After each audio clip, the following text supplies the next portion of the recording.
Wala nang maraming paligoy-ligoy pa, diretso sa punto na. Maiksi lang ang komentaryo, pero diretso sa punto. Maraming kuro-kuro, may tiwali, may totoo. Dito, sa Puntong Diretso tayo. Punto Diretso. May mga galaw na ngayon, ang kampo ng Duterte, isusulong daw nila ang impeachment. May isusulong daw silang impeachment. Sabi ng mga dating officials mismo ito ng administrasyong Duterte. Ang nakikita kong mga pangalan, sila dating Congressman Jing Paras, Jacinto Jing Paras. Yan yung presidential political advisor ni Duterte. Si Attorney Manuelito Luna. Hindi ko alam kung anong posisyon niya nung panahon ni Duterte. Magsasampa daw ng impeachment laban kay PBBM. Yung si Pamandaman, yung si Adrian, na insert ni Salvi ko. Of course, with the approval of Romualdez, doon sa Baitan. Kasama rin sila Escudero dyan. At saka si Grace po. Kasi, it takes two to tango eh. Okay. Sir Luna. Yeah. Thank you. Ganito, no? Under the Constitution, the President should see to it that the laws are faithfully executed. So, merong faithful execution clause. This was breached by the President. Kasi noong 2023, 2024, and 2025 budgets na naging GAAs, maraming insertions doon eh. Irregular insertions. So, merong first insertion sa net. Okay lang yun. Regular yun. Pero may mga FICAM insertions. Meron din insertion during the plenary sa HCAP. Amendments. So, hindi man lang binito ni President yung 2023 insertions and 2024 insertions. In fact, yung ginawa ng FLR, sa 2025 na yan eh.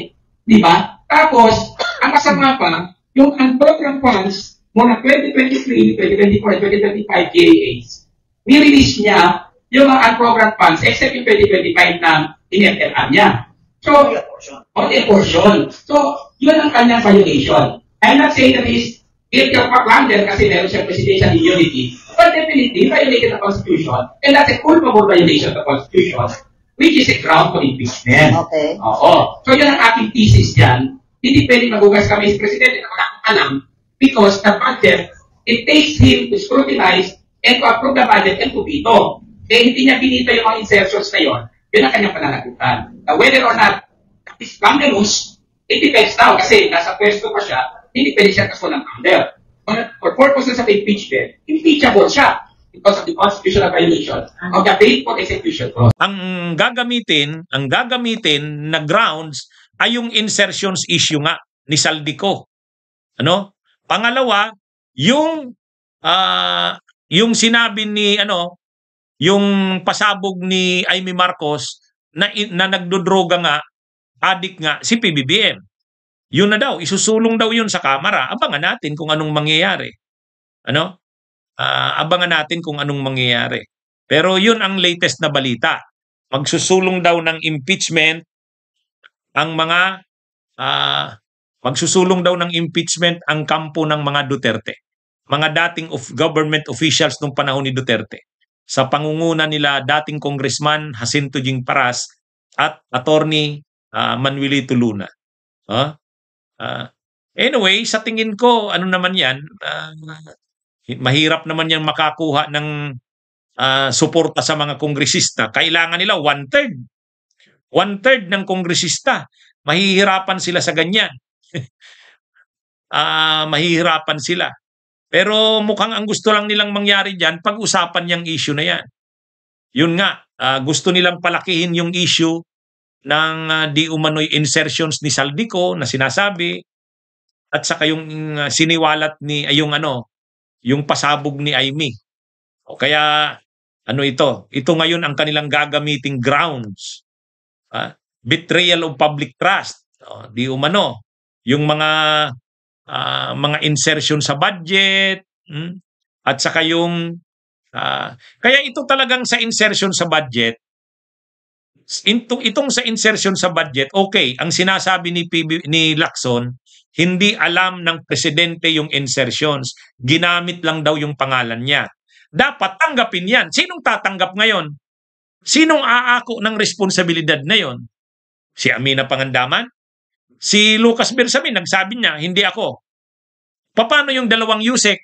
Tatanggapin ba ng dalawang Yusek, yung Yusek Bersamin at saka si Yusek Ulaybar? Sabi nga ni dating NEDA Secretary Sulita Munsod, hindi siya naniniwala, sabi ni Sulita Munsod. Hindi ako naniniwala, mga underlings na yon, mga bata pa.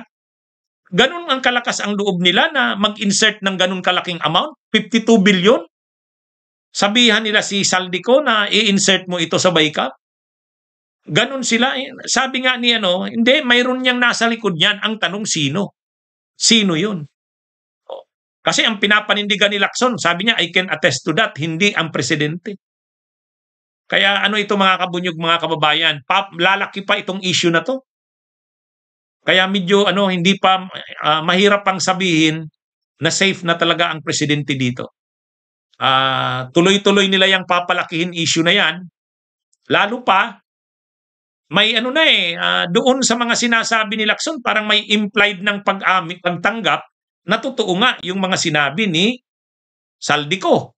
Totoo yung insertions na sinabi ni Saldico, kaya lang ang pagkakaiba lang, hindi totoo na si PBBM ang nag-instruct, kundi ginamit lang ang pangalan niya. Yan mga kabunyog, mga kababayan. Talagang na ito, itong mga susunod na mga araw, palalim pa ang issue na ito. Palalim pa itong issue na to. Lalo pa nang hahamon, hindi papayag si Lucas Bersamin. Sabi na ni dating Executive Secretary Lucas Bersamin, ilabas na ang gusto ko harapin na ito. Kung mayroong sa akin, ilabas na. Sasagutin ko na yan. Ayaw ko na ng mahabang usapan. So, talagang ngayon, mag-iimbestiga talaga ngayon. Sabi rin ni Ping Lacson, hindi naman pwedeng kahit nag-resign na sila, hindi ito imbestigahan. Ngayon, ang gaano ka-safe o kasigurado na hindi ituturo si PBBM dyan. Yan yung aabangan kasi hindi natin alam ang takbo ng ng mga mangyayari. Talaga bang hindi involved si PBBM dyan? Okay. Kung talagang hindi siya involved dyan, paano kung yung mga nasusukol dyan, nagigipit dyan, ituro si PBBM? Makukomplicate makukomplicate itong issue na to. Kasi sa ngayon, open-ended pa yung issue. Sabi ni Lacson, hindi si PBBM ang nag-instruct kay Saldico. Ginamit lang ang pangalan niya. So ang gumamit ng pangalan, yung dalawang Yusek. Ang sabi ni Sulita Munsod, imposible na yung dalawang Yusek na bata ay magdesisyon sa sarili lang nila. May alam yun. May boss yun. Sino ang boss nila? Si Lucas Bersamin? Sabi ni Lucas Bersamin, hindi ako. Si Amina Pangandaman? Hindi natin alam. Tahimik pa si Amina Pangandaman. Kaya mga kabunyog, mga kababayan, hindi pa talaga masasabing safe na si PBBM dito. Sa ngayon, nakatulong si Lacson, ma-diffuse yung tension. Pero hindi pa to tapos. Mga kabunyog, mga kababayan, ito? Aabangan pa natin hanggang saan. Hanggang saan ito? Tahimik pa sila Amina Pangandaman, tahimik pa sila Ulaybar, tahimik pa sila Adrian Bersamin. Si Lucas Bersamin pa lang ang medyo maingay. Galit si Lucas Bersamin.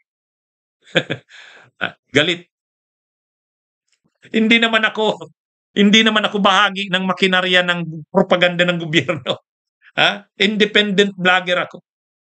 Kung anong totoo, yun ang sasabihin ko. Hindi naman ako kinakailangan na ang sasabihin ko pareho ng kay Yusek Claire Castro. Si Yusek Claire Castro, tagapagsalita ng palasyo. Siyempre, kailangan ang mga sabihin niya kung ano yung sinabi ng palasyo. Kaya ako hindi naman ganun. Hindi rin ako part ng machinery nila sa yan. Kasi kaya libre akong magbigay ng opinion ko. Kaya nga, di ba, minsan nga, nagsabi ako noon, sabi ko dapat imbestigahan si Bersamin. Dapat imbestigahan si Amina Pangandaman, mabigat yung mga aligasyon sa kanila.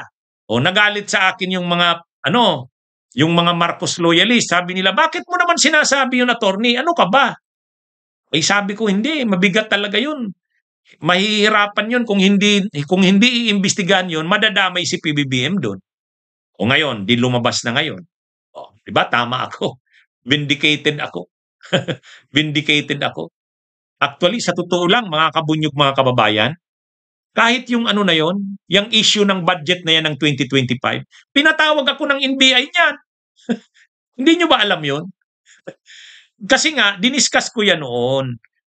Nung pinag-uusapan pa lang yung 2025 budget, hindi pa na-approvean ni PBBM, nagsabi na ako. Sabi ko, Mr. President, PBBM, grabe ang dyan, anomalya sa budget na yan, huwag mong pirmahan. Marami akong namumonitor, sa tingin ko maraming insertions diyan. Sila Saldico, ang mga senador, kongresista, marami diyan. Papapahama ka niyan. Oh? Ngayon, alam niyo kung anong ginawa sa akin ng NBI? Nagsampa ng reklamo sa akin. Pinatawag ako doon nung May 14, pumunta ako sa opisina ng NBI. Sabi ng NBI sa akin, ito pong sinabi niyong ito, nanggagatong kayo ng galit sa gobyerno. Sabi ko, bakit ako nanggagatong ng galit? Inciting to sedition? Paano naman nangyaring inciting to sedition? Nag-aano lang ako, nasabi ko, wag Mr. President, wag mong aprubahan yan. O, di ba tama ako? O, di ba tama ako, mga kabunyog, mga kababayan? Alam nyo ako, sa bandang huli, nabibindicate ang mga komentaryo ko. Bakit? Yun nga kasi ako, kung ano lang yung totoo. Kung ano lang yung totoo. Kahit naman may masaktan sa akin sa sinasabi ko, basta yun ang totoo. Tingnan nyo ngayon. Tingnan nyo ngayon. Di ba? Kahit yung kay Saldico, di ba anong sabi ko dyan? Malamang may katotohanan yung sinasabi na yan ni Saldico. Naiipit na yan, kaya sinasabi na yan niya na yung totoo. Ang problema lang talaga kay Saldico, sabi niya, binigay niya daw yung mga kickbacks kay Romualdez at kay Marcos, kay PBBM, pero siya daw hindi tumanggap. Yun lang. Doon lang ako hindi kumbinsido. Di ba? Di ba, mga kabunyog, mga kababayan? Kaya, abangan natin itong na ito. Sa tingin ko, yung impeachment na yan, hindi magpo-prosper yan, yung impeachment na yan. Bunyog, halikan na kasama ka. Bunyog, kapag buklod ay may pag-asa. Luzon, Visayas, Mindanao, isa ang pananaw. Sa bagong Pilipinas ang bunyog isisigaw. Bunyog.